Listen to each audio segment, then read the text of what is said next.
Ketua Komisi Independen Pemilihan KIP Aceh, Syamsul Bahri, mengungkapkan sesuai dengan aturan dari Komisi Pemilihan Umum, setiap partai politik baik nasional maupun partai lokal, peserta pemilu yang ada di setiap tingkatan diharuskan membuat rekening dana kampanye seperti tertuang dalam Undang-Undang Nomor 7 Tahun 2017 tentang pemilu di Pasal 328 Ayat 4, Pasal 329 Ayat 7, dan Pasal 332 Ayat 7.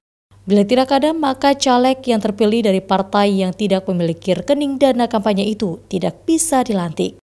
Terkait dana kampanye, penyelenggara pemilu di Aceh ini meminta kepada setiap partai politik untuk melaporkan dana kampanye yang diterimanya itu berasal dari mana dan digunakan kemana saja.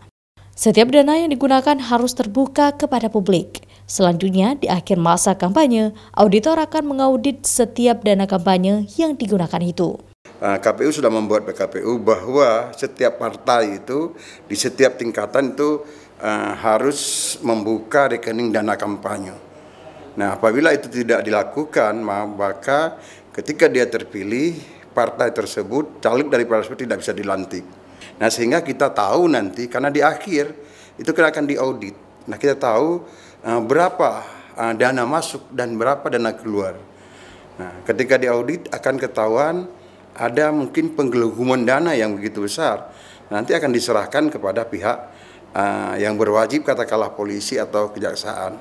Kepada partai nasional maupun partai lokal, Syamsul berharap parpol berhati-hati dengan dana kampanye yang diterima dan digunakan nanti. Aliran dana yang diterima harus jelas sumbernya, apakah bantuan perorangan atau perusahaan, dan tidak menerima dana dari sumber yang tidak jelas.